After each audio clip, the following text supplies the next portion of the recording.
आइए दोस्तों, corona virus को लेकर आज के ताजा अपडेट्स आपको बताते हैं। बहुत ही महत्वपूर्ण यानी कि इंपॉर्टेंट और काम की खबरें हैं। वैक्सीन को लेकर भी अब तक की सबसे बड़ी खबर निकल कर आ रही है। साथ ही प्रधानमंत्री नरेंद्र मोदी ने कोरोना वायरस को लेकर आज हमारे देश में क्या बड़ी घोषणा और बड़ा ऐलान किया है, मैं आपको बताऊंगा। टोटल 15 बड़ी खबरें जानते इस वीडियो में फटाफट से बिल्कुल बने रहेगा मेरे साथ, एकदम पूरा लास्ट तक देखते रहिएगा, है ना। पहले खबर आप देख सकते हैं कि भारत में कोविड-19 का कहर जारी है और इसी बीच रूस ने कोरोना वैक्सीन बनाने का दावा किया और आपको पता होगा आज ही रूस एक कोरोना वैक्सीन को रजिस्टर करवाने जा रहा। सबसे पहले दोस्तों मैं आपको भारत के आज के ताजा आंकड़े बता देता हूँ कि कोरोना मामलों की संख्या में कितनी बढ़ोतरी हुई वगैरह वगैरह। तो खबर देख सकते हैं, कोरोना को लेकर देश में लाइव अपडेट है। एक दिन में 61,252 मरीज बढ़े हैं। देश में अब तक 23,28,000 से ज्यादा टोटल संक्रमितों की संख्या हो चुकी है। एग्जैक्ट आंकड़ों की अगर बात करें दोस्तों तो देश में मंगलवार को यानी कि पिछले दिन 835 लोगों की जान गई और अब तक 46,188 लोग टोटल भारत में कोरोना के। वहीं दोस्तों पिछले 24 घंटों में सबसे ज्यादा आंकड़ा महाराष्ट्र में बढ़ा 11,088 और उसके बाद आंध्र प्रदेश में 9,024 संक्रमित बढ़े। वहीं एशिया की सबसे बड़ी झुग्गी बस्ती धारावी से अच्छी खबर है। अफसरों का कहना है कि 10 दिन में एशिया की सबसे बड़ी झुग्गी बस्ती से संक्रमण से एक भी मौत नहीं हुई है। मंगलवार को यहाँ 24 नए केस देखे गए। मुंबई नगर पालिका के आंकड़ों के मुताबिक धारावी का ये अपडेट आप देख सकते हैं। चलिए अगली खबर देख पा रहे होंगे, ब्रेकिंग न्यूज है। बंगलुरु हिंसा में 3 लोगों के जान जाने की भी खबर है। दुनिया भर में जहाँ कोरोना वायरस के मामलों की संख्या बढ़कर 2 करोड़ तक पहुंच चुकी है। संक्रमण के कुल मामलों में आधे से ज्यादा तो सिर्फ अमेरिका, भारत और ब्राजील से हैं।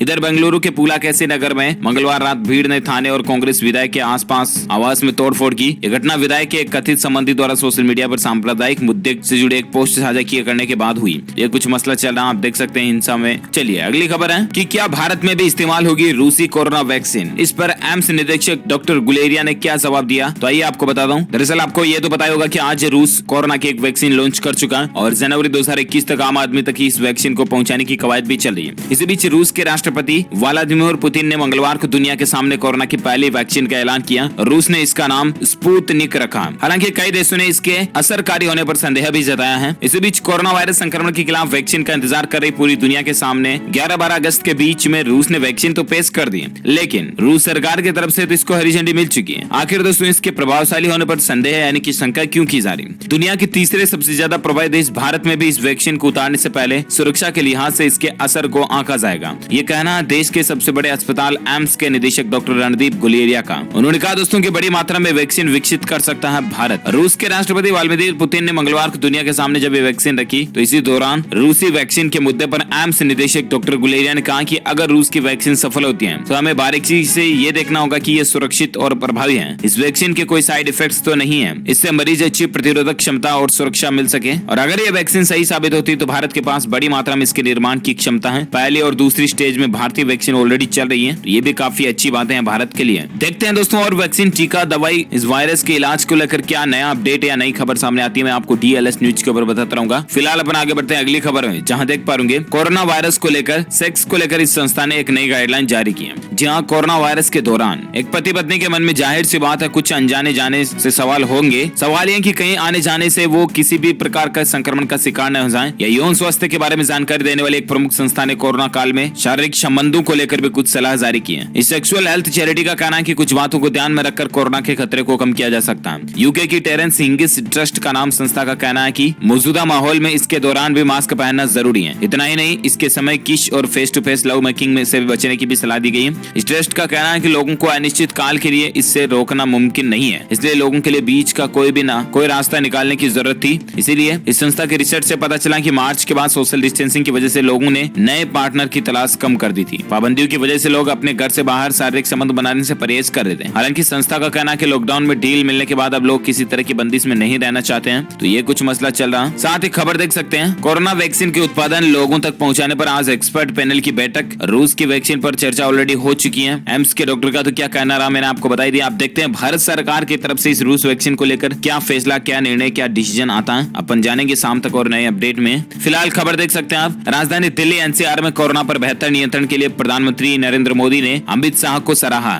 दिल्ली सरकार पर निशाना साधा। जी हाँ, PM नरेंद्र मोदी ने कोरोना के खिलाफ लड़ाई में दिल्ली और राष्ट्रीय राजधानी क्षेत्र को बेहतर स्थिति में लाने के लिए केंद्रीय गृह मंत्री अमित शाह की सराहना की और कहा कि परिस्थितियां कितनी भी कठिन हो, सुनियोजित तरीके से यदि आगे बढ़ा जाए तो मन चाहा परिणाम हासिल किया जा सकता है। प्रधानमंत्री ने मंगलवार को कोविड-19 महामारी से निपटने के लिए मौजूदा स्थिति की समीक्षा की और भावी योजनाओं के बारे में 10 राज्यों के मुख्यमंत्री से बातचीत भी की। मैंने आपको morning today bulletin news update video में भी बताया था, राइट। चलिए अगली खबर है दोस्तों, अमेरिका के अंदर राष्ट्रपति डोनाल्ड ट्रंप ने खुलासा किया टीके की 10 करोड़ डोज देगी मॉडर्ना, जल्द ही इसका करार भी किया जाएगा। जी हाँ, अमेरिका में कोरोना वायरस के मामले बढ़ते जा रहे हैं। वहीं राष्ट्रपति डोनाल्ड ट्रंप का कहना है कि उनके प्रशासन ने पूरी दुनिया के देशों में कहीं ज्यादा कोरोना के टेस्ट कर लिए हैं। बहरहाल अब खबर है कि अमेरिका जल्दी कोरोना की वैक्सीन बनाने वाली कंपनी मॉडर्ना से करार करने वाली है। इसकी पुष्टि स्वयं अमेरिका के राष्ट्रपति डोनाल्ड ट्रंप ने की है और देखना ये होगा दोस्तों कि आखिर अमेरिका कितनी कुछ दवाइयां कहां से खरीद पाती है। इस वैक्सीन को खरीदने के पीछे अमेरिका जो है किस किस कंपनी को कॉन्ट्रैक्ट देती है, मैं आपको अपडेट बताता रहूंगा। फिलहाल खबर देख सकते हैं, tips to fight to covid.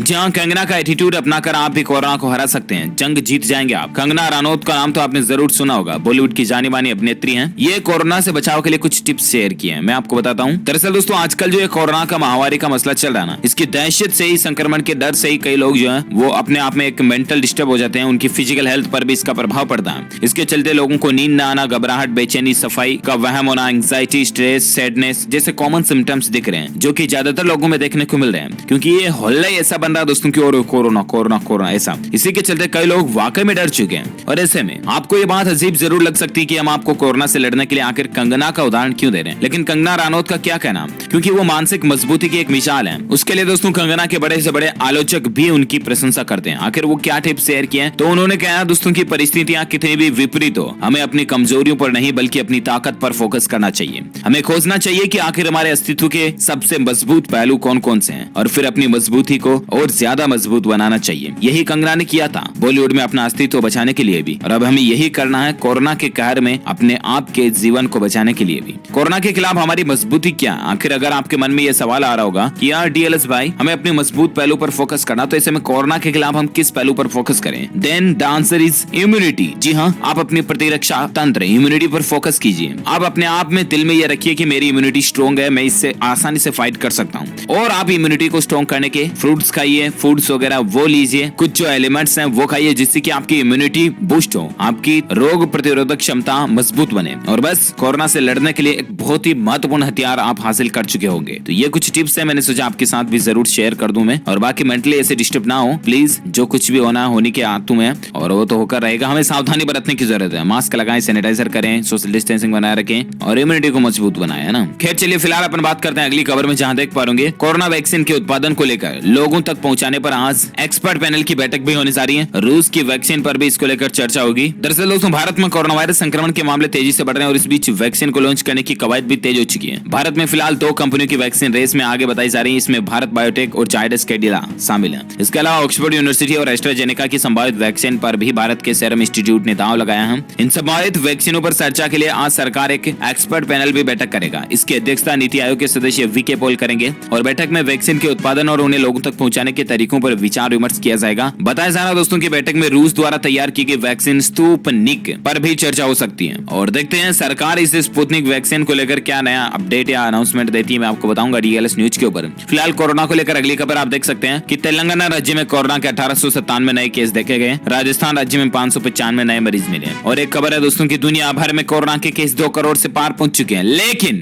WHO के बयान से एक नई उम्मीद जगी है। जी हाँ, आखिर विश्व स्वास्थ्य संगठन ने क्या कहा? दरअसल सप्ताह की शुरुआत में WHO ने कहा दोस्तों की कोरोना वायरस से जंग में अभी उम्मीद की किरण बाकी है। WHO का यह बयान ऐसे वक्त में सामने आया जब पूरी दुनिया में कोरोना संक्रमितों की संख्या बढ़कर 2 करोड़ से पार हो चुकी है। इस जानलेवा वायरस की चपेट में आने से अब तक 7.5 लाख से ज्यादा लोग अपनी जान गंवा चुके हैं। दरअसल दोस्तों इसी बीच WHO के निदेशक टेड्रस अधनोम ने जेनेवा में एक प्रेस कॉन्फ्रेंस के दौरान कहा कि मैं जानता हूं आप में से बहुत से लोग काफी दुख में हैं। पूरी दुनिया के लिए बड़ा मुश्किल समय है, लेकिन मैं ये स्पष्ट कर देना चाहता हूं कि हमारे पास अभी भी उम्मीदें बाकी हैं, फिर चाहे वो कोई देश, क्षेत्र, शहर या कोई कस्बा ही क्यों ना हो। कोविड-19 को रोकने के लिए अभी बहुत देरी नहीं हुई है। टेड्रस ने कहा दोस्तों कि साउथ ईस्ट एशिया के देश न्यूजीलैंड, रवांडा, कैरिबियन और प्रशांत के द्वीप भी वायरस से जल्द निजात पाने में सफल हुए हैं। और इतना ही नहीं, France, Germany, south Korea, Spain, Italy, Britain जैसे उन देशों ने भी वापसी की है जिन्हें कोरोना वायरस ने सबसे ज्यादा प्रभावित किया था। तो दोस्तों वाकई में ये एक हौसला बढ़ाने वाली बात जो WHO प्रमुख ने कही है, बहुत ही अच्छी बात है। हमें भी एक मोटिवेशन लेना चाहिए इससे कि हाँ हम इससे लड़ेंगे, बिल्कुल लड़ेंगे, है ना। अगली खबर देख सकते हैं, लगातार 8वें दिन भारत में आए अमेरिका और ब्राजील से भी ज्यादा कोरोना के केस, कुल संख्या 23 लाख के पार हो चुकी, मैंने आपको बताई दिए आंकड़े। और साथ ही खबर है दोस्तों की मथुरा से ग्राउंड रिपोर्ट देखिए। हर साल जन्माष्टमी के मौके पर मथुरा की एक सड़क पर बनी 100 दुकानों से 4 करोड़ करोड़ से भी ज्यादा का व्यापार होता था, लेकिन पहली बार ये ऐसा मौका जब सबके सब बंद पड़े। जरा देखिए इकोनॉमी, अर्थव्यवस्था पर, काम धंधों पर, रोजगार पर कितना इसका कोरोना वायरस महामारी का बुरा असर देखने को मिल रहा है। जहाँ 4 करोड़ का कारोबार होता था एक छोटी सी गली में रोड पर, वो अब इस बार बिल्कुल ठप है, जीरो है इसका। तो आखिर नुकसान तो है ही है वायरस की महामारी के चलते। साथ ही खबर देख सकते हैं कि रूस के बाद अब चीन भी कर सकता है कोविड-19 की वैक्सीन बना लेने की घोषणा। हालांकि चाइना वाले जो गप्पे भी मार देते हैं बहुत बार और कर भी रहे काम। देखते हैं ऑफिशियल अपडेट क्या था, मैं आपको बताता रहूंगा DLS न्यूज के ऊपर। फिलहाल आप खबर देख सकते हैं कोरोना वायरस पर पीएम मोदी का एक बड़ा बयान निकल कर आ रहा है। 72 घंटे में बीमारी का पता चलने पर खतरा कम रहता है। मैंने आपको morning today bulletin news update में भी ये बात बताई थी कि दोस्तों अगर आप में ये सिम्टम्स दिख रहे हैं ना, जैसे कि बेसिक सिम्टम्स हो गए आपके सर दर्द होना, खांसी, जुकाम, गले में खराश, सांस लेने में तकलीफ होना वगैरह वगैरह, ये सिम्टम्स दिखने के 72 घंटे के अंदर अंदर अगर आप चेकअप करवाते हो या डॉक्टर से चेक करवा लेते हो, कोरोना का टेस्ट करवा लेते हो ना, तो आपके बचने के चांसेस ज्यादा हो जाते हैं, ठीक है ना। इसलिए 72 आवर्स इस फिल्म को आप ध्यान में रखिएगा इस बात को। और एक खबर देख सकते हैं झारखंड राज्य में अनलॉक 3 का आज 12वां दिन है और अब कोरोना जांच की रिपोर्ट रजिस्टर्ड मोबाइल पर SMS के जरिए मिल जाएगी। झारखंड राज्य में ये नई सुविधा शुरू कर दी गई है। अब तक दोस्तों राज्य में कुल 19,601 पॉजिटिव केस पहुंच चुके हैं और रिकवरी रेट भी 35 से बढ़कर 54 तक चली गई, तो ये काफी अच्छी बात है। और इसके साथ ही कोरोना के आज दिन भर के तमाम अपडेट्स ये खत्म होते हैं। आप मुझे नीचे कमेंट करके बताना कि आप कौन से राज्य में रहते हैं, ताकि मैं पर्टिकुलर आपके स्टेट गवर्नमेंट से संबंधित अपडेट और आपके राज्य की खबरें भी आपके मोबाइल तक पहुंचा पाऊंगा। इस वीडियो को लाइक करना, ज्यादा से ज्यादा लाइक करके अपने दोस्तों के साथ फेसबुक और व्हाट्सएप पर शेयर भी करना। और हाँ, साथ ही अगर आप DLS न्यूज चैनल पर पहली बार आए हैं ना, तो चैनल को सब्सक्राइब करके बेल आइकॉन जरूर दबा देना, ताकि आपको रोजाना की ताजा अपडेट्स तुरंत आपके मोबाइल पर मिलते रहेंगे। Thank you, take care, good bye, जय हिंद, जय भारत, वंदे मातरम।